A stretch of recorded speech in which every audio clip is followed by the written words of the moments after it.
할렐루야. 주님의 은혜가 성도님들 가정과 일터마다 함께 하시기를 축복합니다. 옆 사람과 인사 나누겠습니다. 마라나타, 마라나타. 우리 주님 다시 오심을 굳게 믿는 믿음으로 살아갈 수 있기를 축복합니다. 오늘 주신 말씀 의지해서 괴로움을 축복으로 바꾸는 기도, 이런 제목으로 말씀을 증거합니다. 오늘부터 우리는 모든 세대가 함께 예배 드리는 것을 시작합니다. 어린아이들과 할아버지 할머니가, 10대 청소년들과 엄마 아빠가 다 함께 예배 드립니다. 우리가 이렇게 함께 모여서 예배 드리는 데에는 세 가지 중요한 이유가 있습니다. 첫째는 하나님께서 세대 분리의 예배가 아니라 세대 통합의 예배, 온 세대가 함께 모여서 예배 드리는 것을 명령하셨기 때문이죠. 이사야서 66장 22절에서 23절 말씀을 보면, 내가 지을 새 하늘과 새 땅이 내 앞에 항상 있는 것 같이 너희 자손과 너희 이름이 항상 있으리라. 누구의 이름이요? 너희 자손과 너희 이름이, 그러니까 우리뿐만 아니라 우리의 자손의 이름이 항상 주님 앞에 있으리라. 여호와의 말이니라. 여호와가 말하노라. 매월 초하루와 매 안식일에 모든 혈육이, 어린이와 어른과 청년과 노년 모두가 내 앞에 나와서 예배하리라 명령하셨습니다. 사실 이사야의 이 명령은, 이사야 선지자는 어떤 선지자죠? 남유다 왕국의 멸망을 예언한 선지자입니다. 유다 백성들이, 하나님의 백성들이 하나님의 말씀을 떠나서 하나님께서 그들을 바벨론의 손에 넘겨서 심판하시고, 그들을 예루살렘에서 뽑아서 예루살렘 성전도 회파시키시고 예루살렘 성도 무너뜨리시고 그들을 바벨론으로 끌고 가게 될 것을 말씀한 그런 선지자입니다. 그런데 이스라엘의 심판에 대한 이런 말씀 다음에 이사야 선지자는 놀라운 회복에 대해서 말씀하는데, 그 회복은 무엇이냐? 모든 세대가 매 안식일마다 하나님 앞에 나와서 예배할 것에 대한 회복을 말씀한 것이죠. 온 세대가 하나님 앞에 나와 예배 드리는 것은 하나님의 꿈입니다. 하나님은 모든 세대가 하나님을 알고 하나님을 경배하는, 예배하는 세대가 되기를 원하십니다. 둘째로, 신앙은 부모에게서부터 자녀에게로 이어져 나가야 하기 때문이죠. 신명기 6장 6절 7절 말씀을 보면, 오늘 내가 네게 명하는 이 말씀을 너는 마음에 새기고 내 자녀에게 부지런히 가르치며. 누가 먼저 마음에 새겨야 되죠? 내가 먼저, 부모가 먼저 하나님의 말씀을 마음에 새기고, 그 다음에는요, 내 자녀에게 부지런히 가르치며 집에 앉았을 때든지 길을 갈 때든지 누워있을 때든지 일어날 때든지 이 말씀을 강론할 것이며, 강론한다는 것은 말씀을 자세히 풀어서 가르친다는 것입니다. 부모 세대가 먼저 하나님의 말씀을 내 마음속에 새기고 그 말씀에 따라 순종하며 살아갈 뿐만 아니라 우리의 다음 세대, 우리의 자녀들에게 이 말씀을 그들도 마음에 새길 수 있도록 자세히 풀어서 가르치는 것을 기회가 있을 때마다, 앉았을 때든지 누웠을 때든지 일어날 때든지 이 말씀을 가르치는 부모 세대가 되라고 말씀하는 것입니다. 셋째로, 우리가 모두 함께 예배드리는 이유는, 우리 뉴욕 교회는 오렌지 교회이기 때문에 그렇습니다. 무슨 교회요? 오렌지 교회. 왜 우리 뉴욕 교회가 오렌지 교회냐? 이 세상에는 하나님께서 직접 세우신 기관이 두 개가 있습니다. 하나는 가정이고 또 하나는 교회입니다. 그러면 하나님은 왜 가정과 교회를 이 땅에 직접 세우셨을까요? 하나님은 가정을 통해서 하나님을 경외하는 경건한 자손들이 계속 이 땅에 나타나서 그 자손들이 하나님을 경외하며 하나님을 예배하는 사람들이 되기를 원하십니다. 그래서 가정을 세우셨어요. 또한 예수 그리스도의 핏값을 주시고 교회를 세우신 것은 이 교회를 통하여서 예수 십자가의 생명의 복음이 땅끝까지 전파됨으로 말미암아 하나님의 나라가 온 세상 가운데 충만하게 이루어지는 것, 바로 그 꿈을 꾸셨기 때문에 교회를 세우신 것입니다. 가정은 사랑이 넘치는 곳이죠. 그래서 우리의 이 심장, 뜨거운 피를 상징하는 붉은색, 빨간색입니다. 가정은. 교회는요, 세상의 빛이죠. 그래서 빛을 상징하는 노란색입니다. 그런데 우리가 지금까지 자녀 교육에 대해서 부모님들이 가정에서 가정 예배 드리고 자녀들을 말씀으로 제자 삼고 하셨습니까? 이게 하나님의 명령인데 우리가 이걸 놓쳤어요. 그리고 어디에 맡겼죠? 교회 데리고 와서 주일학교에 맡겨놨어요. 주일학교에서 알아서 잘 키워주겠거니 했는데 통계를 보니까 어떻게 됐습니까? 이 아이들이 주일학교를 이제 떠나게 되면 고등부까지는 10명이 예배를 드리면 대학에 가서는 1명만 남는다고 하지 않습니까? 그래서 이제는 부모가 교회에 자녀의 신앙교육을 맡기는 것이 아니라 가정과 교회가, 부모와 교회가 함께 힘을 합해서 가정인 빨강과 교회인 노랑이 함께 힘을 합하면 무슨 색이 되죠? 오렌지.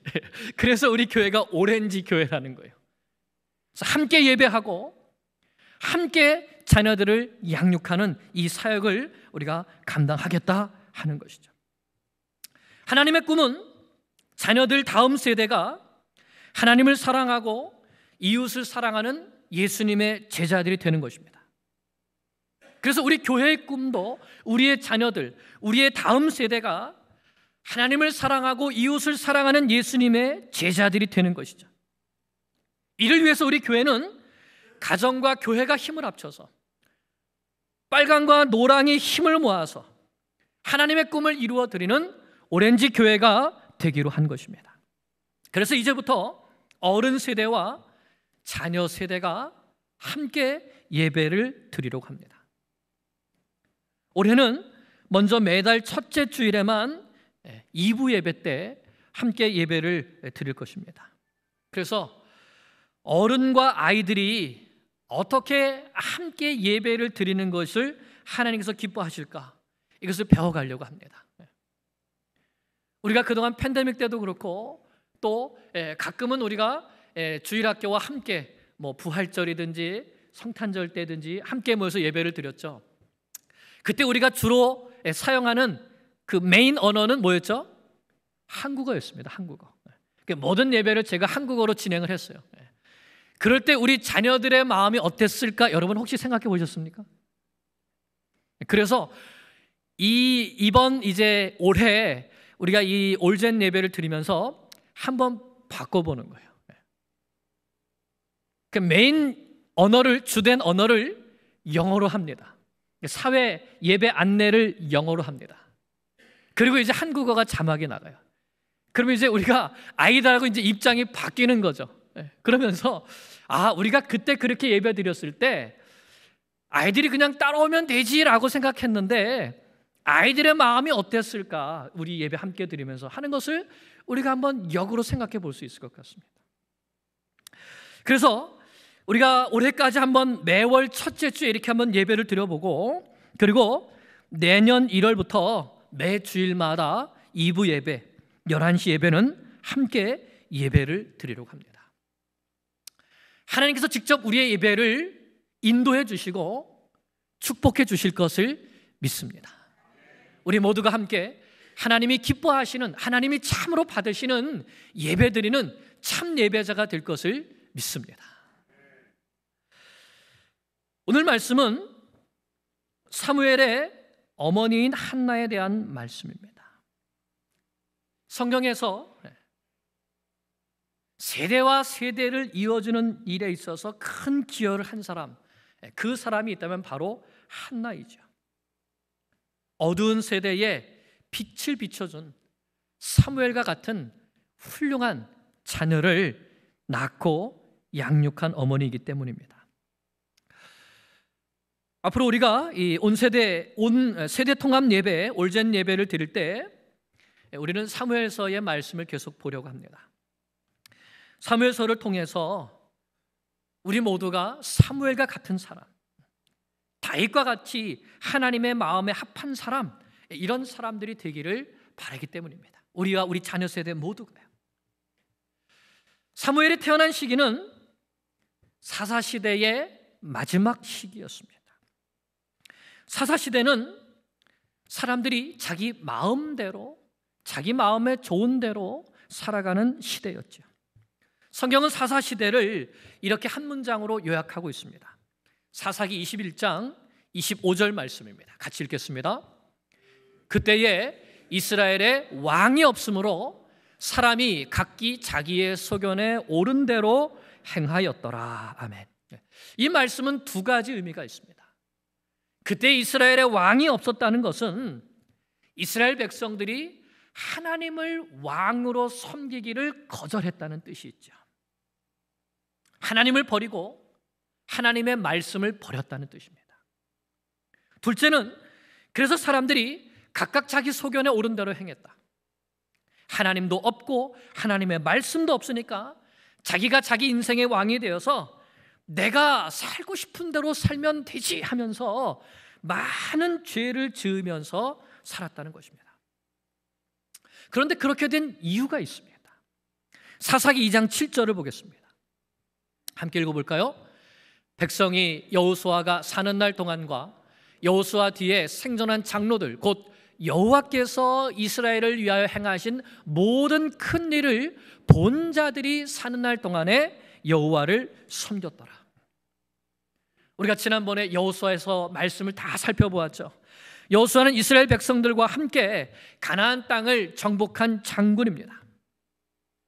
하나님은 여호수아와 함께 해주시면서 요단강 강둑까지 넘쳤던 그 요단강 물이 끊어지게 해주셨고, 요단강을 마른 땅으로 건너게 해주셨고, 여리고 성도 무너뜨려 주셨고, 가나안 땅의 많은 족속들이 연합하여서 공격했을 때에도 그 적들과의 싸움에서 이기게 해주셨습니다.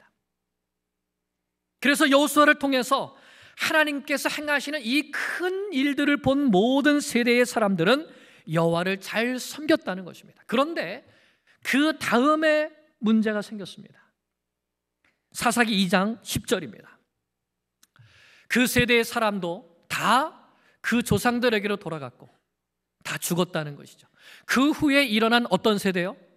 다른 세대, 앞의 세대와 전혀 다른 세대가 나타났는데 그들은 여호와를 알지 못하며 여호와께서 이스라엘을 위하여 행하신 일도 알지 못하였더라.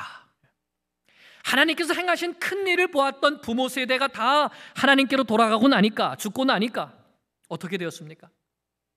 다른 세대가 나타났는데 그 세대의 특징이 무엇인가? 하나님도 모르고 하나님께서 하신 일도 모르고 그렇게 증거의 돌을 세워놨지만 나는 하나님과 상관없다는 세대가 나타났다는 것입니다. 그래서 그 결과가 사사기 2장 11절입니다. 이스라엘 자손이 여호와의 목전에 하나님께서 다 보고 계시는데 그 하나님 앞에서 악을 행하며 바알들을 섬겼다. 온갖 악한 일들을 행하고 우상에게 절하는 다른 세대가 나타나게 된 것입니다. 한마디로 자기가 자기 인생의 왕이 되어서 자기가 하고 싶은 대로 악을 행하며 우상을 섬기며 사는 전혀 다른 세대가 나타났다는 것입니다. 하나님을 섬겨야 될 하나님의 백성들이 하나님을 모르고 온갖 악을 행하면서 우상을 섬기면서 사는 모습을 하나님께서 보실 때 하나님의 마음은 몹시 아프셨죠. 그러므로 하나님께서는 어떤 사람이 나타나기를 원하실까요? 어떤 사람이 나타나기를 기대하실까요? 하나님을 사랑하는 사람, 하나님의 말씀을 가르치고 순종하게 할 사람, 하나님을 경외함으로 백성을 다스리는 하나님의 마음에 합한 공의로운 왕, 그런 사람이 나타나기를 기대하지 않으셨겠습니까? 그러면 그 왕이 누구입니까? 맞습니다. 다윗이죠. 그리고 백성들에게 하나님을 사랑하고 말씀을 사랑하도록 가르칠 참 선지자는 누구입니까? 사무엘이죠. 그런데 그 사무엘이 어떤 어머니에게서 태어났습니까? 네, 바로 기도하는 어머니였습니다. 그것도 하나님 앞에서 자신의 마음을 간절하게 쏟아놓는 기도하는 어머니 한나를 통해서 하나님은 다음 세대를 하나님께로 인도할 사무엘과 또 그 사무엘을 통해서 다윗 왕을 기름 부음을 통하여서 이스라엘 나라를 하나님 앞에 새롭게 할 새로운 세대들을 일으켜 주신 것입니다. 하나님은 한나의 기도를 기쁘게 받으시고 사무엘을 선물로 주셨습니다. 사무엘은 한나에게 축복의 선물이 되었을 뿐만 아니라 이스라엘 모든 사람들에게도 큰 축복이 되었던 것이죠. 사랑하는 여러분, 여러분도 하나님께 큰 축복의 선물을 받고 싶지 않습니까? 아멘. 그러면 어떻게 되죠? 기도해야 합니다. 이제부터 한나가 어떻게 기도하게 되었는가를 살펴보겠습니다. 먼저 1절을 보면 에브라임 산지의 라마다임 소빔이라는 곳에 엘가나라는 사람이 살고 있었습니다. 역대상 6장 27절 28절을 보면 이 사무엘의 이 족보가 나오게 되는데 이 엘가나가 레이지파 사람들로 소개되고 있습니다. 그러니까 여호수아가 땅을 정복해서 12지파에게 나눠주게 되죠. 나눠주게 될 때에 레이지파는 땅의 분배를 받지 못했습니다. 그 대신 여러 지파 가운데 또 도피성에 흩어져서 그곳에서 말씀을 가르치며 살도록 되어 있었죠. 그래서 레이지파에 속했던 이 엘가나 가정도 에브라임 지파에 가서 라마다임 소빔이라고 하는 줄임말로 라마라는 도시, 여기에 가서 살고 있었던 것입니다. 그리고 이 엘가나는 레이지파 사람답게 하나님을 예배하는 사람, 가정을 하나님께로 인도하는 가장이었습니다. 3절을 보면 이 사람이 매년 자기 성읍에서 나와서 실로에 올라가서 만군의 여호와께 예배하며 제사를 드렸는데 라고 말씀합니다. 그 당시에 실로는 여호와의 언약궤가 있었던 장소였죠. 사사시대였지만 하나님을 경외하고 하나님을 예배하기 원하는 사람들은 실로로 올라가서 하나님을 예배하며 제사를 드렸습니다. 이것을 보면 엘가나가 자기 가정을 하나님을 경외하는 가정으로, 신앙의 가정으로 잘 이끌고 가려고 하는 믿음의 사람이었다는 것을 알 수 있습니다. 그런데 이 믿음의 아버지에게도 한 가지 문제가 있습니다. 2절을 볼까요? 2절, 그에게 두 아내가 있었으니 한 사람의 이름은 한나요, 한 사람의 이름은 브닌나라. 브닌나에게는 자식이 있고 한나에게는 자식이 없었더라. 엘가나의 문제는 한나와 브닌나라고 하는 두 아내를 둔 것입니다. 한나와 먼저 결혼을 했는데 한나가 아기를 낳지 못하니까 자식을 얻기 위하여서 브닌나라는 아내를 다시 얻게 된 것이죠. 그래서 이 가정에는 항상 다툼이 있고 불화가 있고 눈물이 있었습니다. 6절 7절을 보겠습니다. 여호와께서 그에게 한나에게 임신하지 못하게 하심으로 그의 적수인 브닌나가 그를 심히 격분하게 하여 괴롭게 하더라.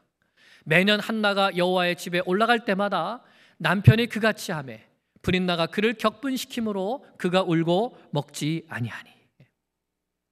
이 남편인 엘가나가 매년 때를 정해서 모든 가족을 데리고 실로에 가서 하나님을 예배하며 제사를 드립니다.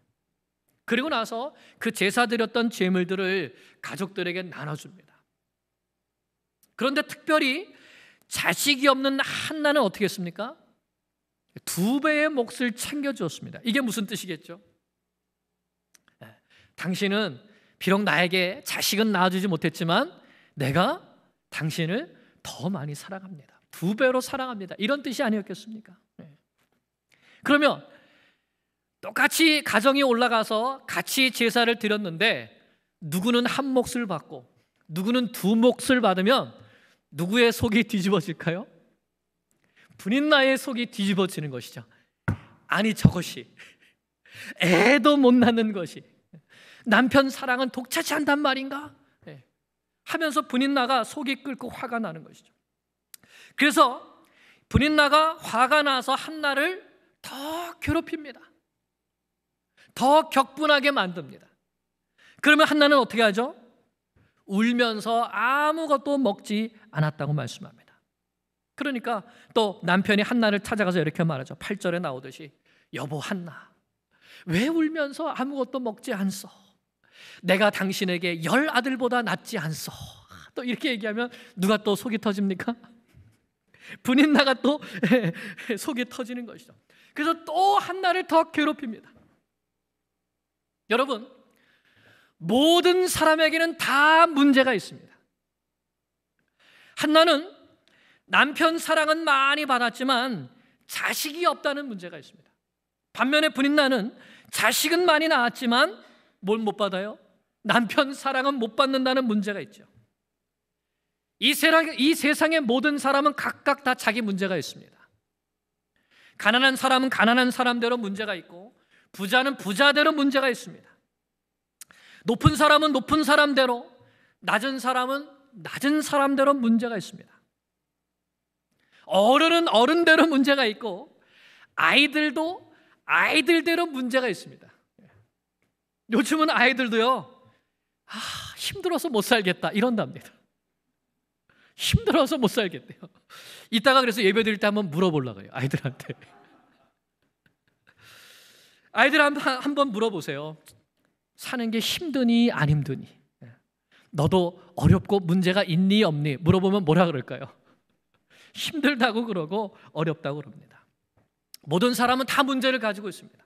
예수 믿는 우리 그리스도인들도 마찬가지죠. 우리가 예수 믿을 때 우리 인생에 아무 문제가 없으면 좋겠는데 그것이 아니라 우리 인생에도 문제가 있습니다. 욥과 같이 의로운 사람에게도 갑자기 감당하지 못할 문제가 터져올 수가 있는 것이죠. 여러분, 이 문제를 어떻게 해결하십니까? 우리 인생에 닥쳐오는 이 문제들. 우리 그리스도인들에게는 문제를 해결하는 방법이 2가지가 있습니다. 대조적인 방법이에요. 첫째는 한나의 방법이고 둘째는 분인나의 방법입니다.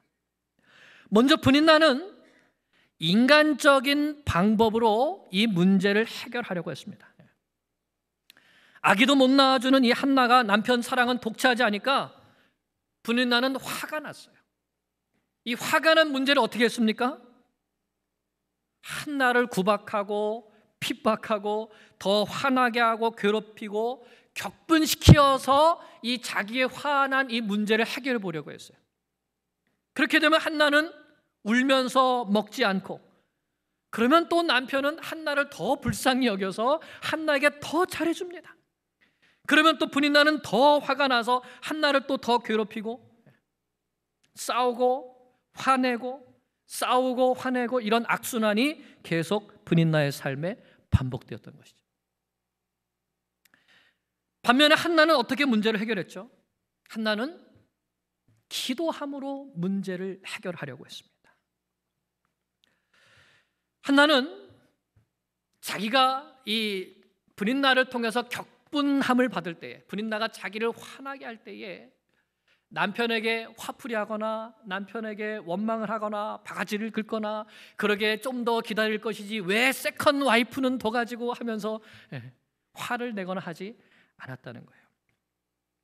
그리고 더 중요한 것은 하나님께도 원망하지 않았다는 것입니다. 하나님, 왜 나에게는 자식을 안 주십니까? 하나님, 저를 사랑하십니까? 혹시 하나님 저를 기억하지 않으시고 저를 버린 것은 아닙니까? 이렇게 원망하지 않고 대신 무엇을 했습니까? 기도했습니다. 10절 말씀을 다시 보십시오. 10절 함께요. 시작. 한나가 마음이 괴로워서 여호와께 기도하고 통곡하며. 한나가 마음이 괴로울 때 어떻게 했다고요? 마음이 괴로울 때, 힘든 일이 있을 때, 아픈 일이 있을 때 여호와께 기도하는데 어떤 기도했습니까? 통곡하는 기도를 했다는 것이죠. 예수님처럼 하나님 앞에 엎드려서 눈물로 기도드렸던 것입니다. 한나는 예수님을 닮은 기도의 사람이었습니다.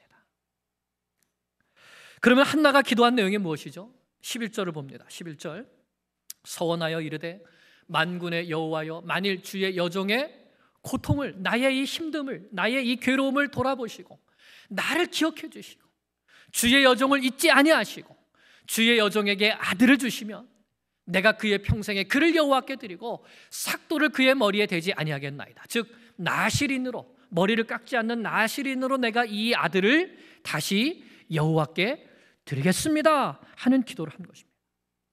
먼저 한나는 자신의 괴로움을 다 하나님 앞에 말씀드린 겁니다. 하나님, 제가 이렇게 힘듭니다. 저에게 이렇게 어려운 문제가 있습니다. 이런 고통이 있습니다. 하나님, 저를 불쌍히 여겨주세요. 하나님, 저를 기억해 주세요. 자신의 있는 사정을 그대로 하나님 앞에 아랜 다음에 자신이 원하는 것을 하나님께 말씀드렸습니다. 하나님, 저에게 아들을 주세요. 아들을 주세요. 그런데 그 주세요에서 끝나지 않았습니다. 더 나아가서 어떻게 하죠? 그 아들을 주시면 제가 그 아들을 하나님께 다시 드려서 그 아들이 하나님께서 원하시는 일에 마음껏 쓰임받을 수 있도록 바치겠습니다. 그러니까 이 한나의 아들을 달라는 이 기도는 아들을 달라는 기도입니까? 아들을 드리겠다는 기도입니까? 아들을 드리겠다는 기도였던 것이죠. 이 어두운 시대를 보면서 사람들이 각각 자기 소견에 옳은 대로 행하면서 하나님의 목전에서 악을 행하며 바알들을 섬기는 이 세대 가운데 과연 누가 나의 백성들에게 하나님을 경외하는 법을 가르쳐서 다시 이 백성들은 나에게 돌아오게 할까? 가슴 아파하는 그 하나님의 마음과 자식이 없어서 울부짖는 이 한나의 마음이 서로 통하여서 하나님이 아들을 주시면 내가 그 아들을 하나님께 드려서 하나님이 기뻐하시는 그 일을 위하여 쓰임받도록 하겠습니다.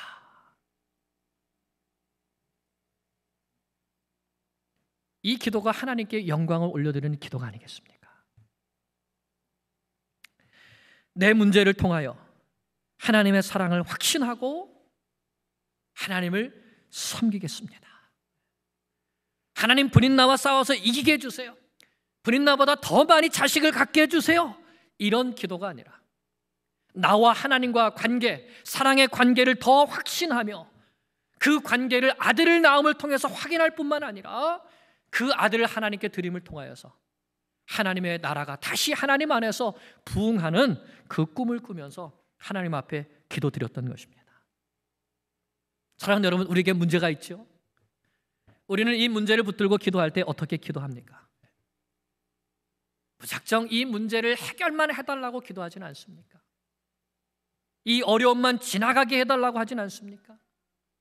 가정이나 직장이나 물질 문제의 해결에만 집중되어 있지 않습니까? 한나의 기도는 하나님과 나와의 사랑의 관계에 대한 확신을 갖게, 하나님께서 이 문제를 해결해 주시도록 요청할 뿐만 아니라 이 문제 해결을 통하여서 하나님께 영광이 되도록, 하나님의 뜻이 우리 가정 가운데, 이 땅 가운데 이루어지도록 자식을 드리는 헌신을 하겠다는 기도였던 것입니다. 이렇게 한나가 하나님 앞에 간절히 기도하고 있는데 엘리 제사장은 한나가 술에 취해서 헛소리하고 있는 줄 알았습니다. 그래서 한나에게 포도주를 끊으라 호통을 치죠. 하지만 한나는 엘리에게 내가 술 취한 것이 아니라 여호와께 내 심정을 통한 것뿐입니다 라고 말씀합니다. 한나의 기도는 여호와께 자기의 심정을 통한 것. 영어 성경에 보면 pour out 이렇게 말합니다. 하나님 앞에 내 마음을 쏟아낸 것이라고 표현한 것이죠. 자신의 걱정과 근심 모두 맡겨드리는 기도였을 뿐만 아니라 그 문제를 통해서 나와 하나님과의 사랑의 관계를 확신하고 하나님을 위하여서 헌신하기를 다짐하는 기도였던 것입니다.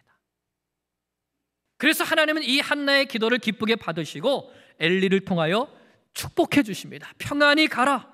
이스라엘 하나님이 내가 기도하여 구한 것을 허락하시기를 원하노라. 그리고 엘리 제사장으로부터 이 응답의 말씀을 받은 다음에 한나는 어떻게 했습니까? 이제는 가서 다시는 울지 않고 밥도 먹고 평안 가운데 지냈다고 말씀하고 있습니다. 하나님께서 들어주실 것을 믿고 평안을 누린 것이죠. 이것이 기도하는 사람의 올바른 자세입니다. 하나님께 마음을 쏟아놓는 기도를 드렸으면 평안히 기다리는 것이죠. 사랑하는 여러분, 오늘날 우리는 참 많은 문제를 가지고 있습니다. 이 사회가 어느 때보다 어두운 사회라는 것 우리가 너무나도 잘 알고 있죠. 이 세대 가운데 우리의 다음 세대를 정말 하나님을 경외하고 말씀대로 순종하며 하나님께 영광 올려드리는 이 세상의 빛이 되는 그런 세대가 되도록 만든다는 것 정말 쉽지 않은 일입니다. 우리는 이 일을 놓고 하나님께 한나처럼 기도해야 되겠습니다. 하나님, 우리에게 하나님을 사랑하는 다음 세대를 주시옵소서. 하나님께서 그 세대를 우리에게 주셨는데 우리가 말씀과 기도로 잘 양육하기를 원합니다. 그들을 하나님 앞에 드리기를 원합니다. 하나님, 우리의 간절한 기도를 받아주셔서 사무엘과 같은 하나님의 사람들이, 우리의 모든 다음 세대의 자녀들이 사무엘 같은, 다윗 같은 하나님을 기쁘시게 하는 자녀들 되게 하여 주시옵소서. 하나님, 우리 인생에 많은 문제가 있습니다. 어려움이 있습니다. 분인 나처럼 사람과 싸우지 않게 해주시옵소서. 사람과 다퉈서 문제를 해결하려고 하지 않게 해주시옵소서. 하나님께 믿음으로 맡기게 하여 주시옵소서. 하나님의 나를 사랑하심을 확신합니다. 하나님이 이 문제를 해결하시면 하나님께 영광이 되도록 하나님 앞에 헌신하겠습니다. 이와 같은 기도를 통하여서 우리의 문제가 하나님께서 우리에게 주시는 큰 축복의 선물을 받는 통로가 될 수 있기를 우리 주 예수 그리스도의 이름으로 간절히 축원합니다. 기도드리겠습니다.